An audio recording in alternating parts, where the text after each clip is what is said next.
Institute के सभी principal, सभी फैकल्टी मेंबर और सभी हमारे बहुत ही प्यारे छात्र छात्राएं, यहाँ उपस्थित हथुआ के हमारे सभी जनता, प्रिंट और इलेक्ट्रॉनिक मीडिया के हमारे सभी साथी मित्रों, आज संपूर्ण गोपालगंज जिले के लिए बहुत ही स्वास्थ्य सेवा के क्षेत्र में जब भी देखें तो बहुत महत्वपूर्ण दिवस है। आज इस जिले में कुल 8 योजनाओं का उद्घाटन और शिलान्यास हो रहा है और जो उद्घाटन और शिलान्यास हो रहा है वह बहुत ही शुभ है। 51 करोड़ रुपए के योजनाओं का आज उद्घाटन और शिलान्यास करने के लिए गोपालगंज में आया हूं। इस सारे कार्यक्रमों का उद्घाटन शिलान्यास सामान्य तौर पे पटना से हो जाता है या हो जाता है, लेकिन मैंने तय किया कि गोपालगंज के योजनाओं का उद्घाटन डीसी के माध्यम से नहीं करेंगे। गोपालगंज के योजनाओं का उद्घाटन और शिलान्यास मैं स्वयं गोपालगंज के उन सुदूर प्रखंडों और गांवों में जाके करूंगा जहां पे संस्थानें बनी हैं या बना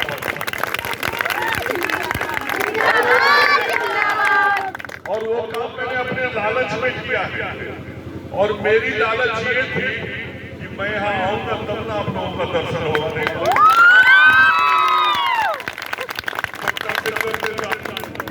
आप लोगों को ना मैं ठीक से देख पाता, ना आप मुझे देख पाते, ना हथुआ के लोग जान पाते, ना मैं हथुआ के लोगों को ठीक से बता पाता। लेकिन आज मीडिया के साथ ही हमारे यहाँ हैं और इन मीडिया के मित्रों के माध्यम से कल पूरा जिला और हथुआ का एक गांव जानेगा कि अगले 1 साल में ये जो हथुआ का अनुमंडल अस्पताल है वो उसका नया भवन G+3 मतलब 4 तल्ला मकान बन के हथुआ अनुमंडल का तैयार हो जाएगा और वो बिल्कुल आधुनिक होगा। अब कल्पना करो यदि वो सामने वाला बिल्डिंग 1 साल के बाद जब यहाँ बन के खड़ा होगा कैसी तस्वीर बदल जाएगी इस हथुआ अस्पताल। और अस्पताल में कुल मिलाकर जो 4 तल होंगे उसमें कुल जो एरिया होगा वो 1,04,900 स्क्वायर फीट। इतना बड़ा ये भवन होगा। इसमें जो ग्राउंड फ्लोर होगा उसमें इमरजेंसी होगा, अल्ट्रासाउंड होगा, एक्सरे होगा, ECG होगा। फर्स्ट फ्लोर जो होगा उस पर MCH होगा, मदर चाइल्ड यूनिट होगा, IPD होगा, फिर ICU होगा 4 बेडेड और नवजात बच्चों के देखभाल के लिए भी 4 कक्षों का प्रावधान किया गया है।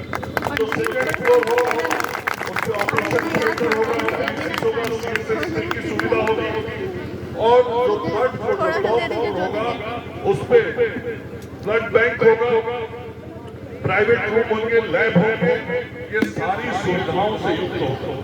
और हथुआ में भी नीचे के तल्ले से तीसरे तल्ले पे जाना होगा तो सीढ़ी से चढ़ के जाने का जरूरत नहीं है और ये इस तरह का अस्पताल यहाँ बनवाया जा रहा है और इसमें मेडिकल गैस पाइपलाइन होगा। आप लोगों को बताऊं, मैं जब स्वास्थ्य मंत्री बना था उस वक्त PMCH के कुछ बेड को छोड़ बिहार के मेडिकल कॉलेज हॉस्पिटल्स में भी बेड पर गैस पाइपलाइन नहीं होता था। ऑक्सीजन के सिलेंडर से मरीजों को ऑक्सीजन दिया जाता था। लेकिन आपका भाई जब से मंत्री बना है तो अब मेडिकल कॉलेज हॉस्पिटल को छोड़ दीजिए, अब PSC पे भी गैस पाइपलाइन मैंने लगवा दिया और मरीजों का वो बेसिक नीड होता है। पहले उसको ऑक्सीजन देना होता है, अच्छे फर्नीचर होंगे और अब तो सब डिजिटल हॉस्पिटल ही बन रहा है और गप्पा अभी प्रीफेयर बना हुआ ये भी जगह ही बना। पहले अस्पताल में पंखा भी ठीक से नहीं मिलता था और अब देखिए सर AC लगा हुआ है। तय करनी है नवी डॉक्टर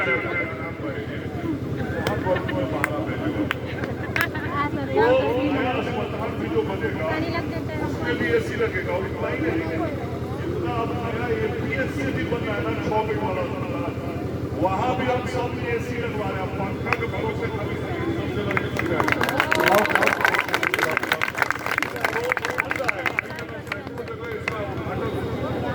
तो ये सारा सुविधा से युक्त ये अस्पताल बनेगा और निश्चित रूप से इसका लाभ हथुआ के लोगों को मिलेगा, आसपास के लोगों को मिलेगा। और इन सारी चीजों के लिए मैं अपने दो नेताओं को हृदय से आभार व्यक्त करता हूं, जिनसे प्रेरित होकर दिन रात परिश्रम करता हूं। दिन रात इस प्रकार से स्वास्थ्य सेवाएं ठीक हो, कृषि क्षेत्र में किसानों की भलाई हो, इन दोनों विभागों का जो काम मुझे मिला है उस काम को ईमानदारी से करने की कोशिश करता हूं। वो हमारे दो नेतृत्वकर्ता, दो प्रेरणा स्रोत और जिन दोनों के आर्थिक सहयोग, कोई भी काम करना है तो बिना पैसे के तो होता नहीं, आर्थिक सहयोग की जरूरत पड़ती है, जरूरत पड़ती है। तो मेरे दोनों नेता मुझे बराबर कहते हैं कि बिहार के स्वास्थ्य सेवाओं को ठीक करने के लिए आपको जितने भी पैसे की जरूरत पड़ेगी, भारत की सरकार और बिहार की सरकार सदैव स्वास्थ्य विभाग बिहार सरकार के साथ खड़ी रहेगी। और वो हमारे दोनों आदरणीय नरेंद्र मोदी जी और आदरणीय नीतीश कुमार, इन दोनों के कारण ही मैं इतना कर पा रहा हूँ। इन दोनों का जो विजन है, दोनों का जो लक्ष्य है, भारत को आत्मनिर्भर बनाना, बिहार को आत्मनिर्भर बनाना, भारत को विकसित बनाना, बिहार को विकसित बनाना, उस विजन के साथ ही हम काम करते हैं। और आत्मनिर्भर तब बनेगा भारत, विकसित तब बनेगा भारत जब हमारे आगे आने वाली पीढ़ी आत्मनिर्भर होगी। मेरे सामने जो आप सब बच्चे खड़े हैं, इनके भविष्य अभी आगे है। आप जब आत्मनिर्भर हो जाएंगे, आप जब स्वयं अपने पैरों पे खड़े हो जाएंगे, तो बिहार भी आत्मनिर्भर और विकसित हो जाएगा और भारत भी आत्मनिर्भर और विकसित हो जाएगा।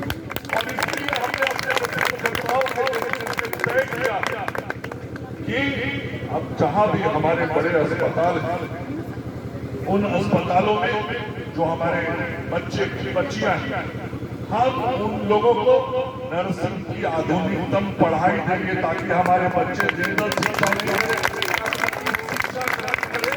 और वो पढ़ाई खत्म होने के बाद उनको रोजगार मिले।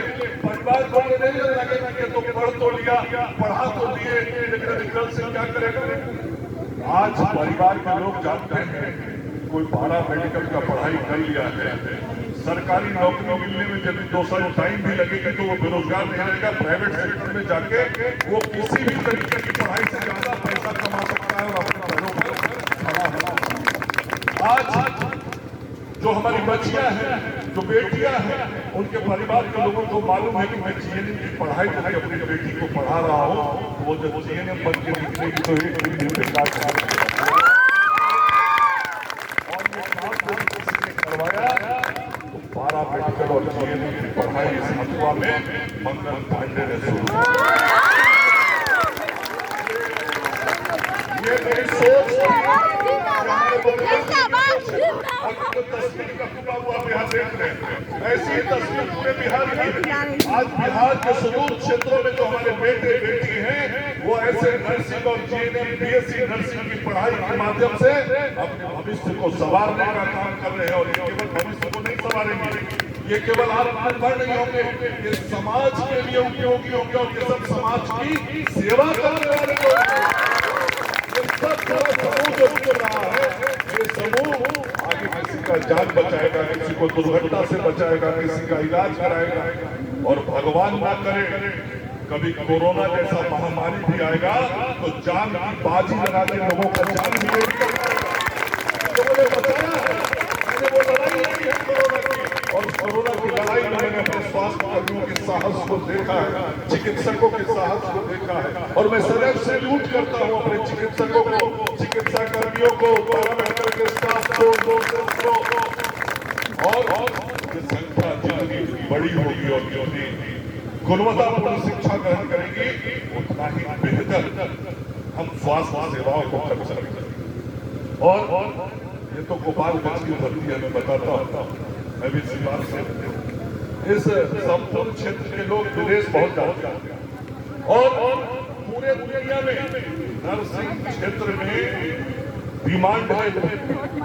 भारत के नर्सिंग पढ़े हुए बच्चे बच्चियों, बिहार के बच्चे बच्चियों, आपको आपका भविष्य उज्जवल है। आप यहाँ बेहतर तरीके से यदि अपना पूरा पढ़ाई करते हैं, पूरा ट्रेनिंग करते हैं, पूरी शिक्षा ग्रहण करते हैं, तो आप न केवल अपने राज्य में रह के बल्कि राज्य और देश का नाम दूसरे देशों में भी जाके आप रोशन कर सकते हैं। क्या अवसर आपके, तो ये सब काम हम सब लोग कर रहे हैं। और अभी मैं वीरगंज अस्पताल में था, वहां पर एपीएससी वीरगंज एपीएससी में 152 तरह की दवाइयां उपलब्ध होनी चाहिए एपीएससी में, जो हम लोगों ने अपना एसेंशियल ड्रग लिस्ट पीडीएल बनाया हुआ है, उसके अनुसार 152 दवाइयां उपलब्ध रहनी चाहिए।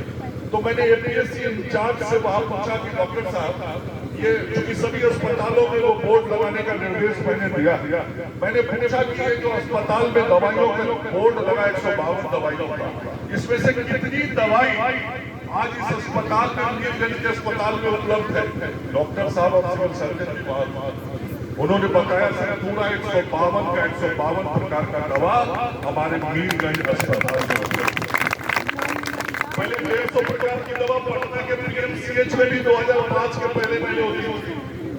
जितनी दवा इस राज्य के सबसे बड़े अस्पताल में नहीं होती थी, आज सबसे छोटे अस्पतालों में भी उतनी दवाइयां उपलब्ध है। ये है परिवर्तन, ये हुआ है बिहार में परिवर्तन, ये हुआ है विकास, ये हुआ है स्वास्थ्य सेवाओं में परिवर्तन। लेकिन कुछ लोगों को परिवर्तन नहीं दिखता, तो वो एक अलग विषय है। लेकिन हम सब लोग बिहार की जनता के आशीर्वाद से सेवा करने के लिए आए हैं, सेवा करने का अवसर मिला। इसलिए जब तक बिहार की जनता सेवा करने का अवसर देती रहेगी, तब तक हम लोग संकल्प पूर्वक बिहार की हर व्यवस्थाओं को ठीक करने का काम करेंगे, चाहे वह स्वास्थ्य सेवा का हो, कृषि क्षेत्र का सेवा हो या अन्य विभिन्न विभागों के माध्यम से विकास के काम करके जन कल्याण के काम करने हो। उन सारे कार्यों में हम सब सदैव तत्पर होकर उस काम को करेंगे। इस बात का विश्वास और भरोसा मैं दिलाता हूँ। आज ये तीसरा कार्यक्रम है, पहला जीना में मैंने किया, दूसरा वीरगंज में किया और तीसरा ये हथुआ में मैंने किया। तो यहाँ से हम सब लोग फिर अब आगे बढ़ेंगे। सेलार की ओर हम लोगों को भी यहाँ से जाना है और वहाँ जाके अस्पताल का उद्घाटन करना है। तो लगातार इन व्यवस्थाओं को हम सब लोग बेहतर करने में लगे हैं और इस अस्पताल का नाम दें, जो हम सब लोगों का नियम है, बिहार सरकार का नियम कि जो जमीनदाता होते हैं और उनके नाम से हम सब लोग अस्पताल का नामकरण करते हैं। तो मेरे सामने बहुत समय से इस बात की चर्चा होती थी कि इस अस्पताल का नाम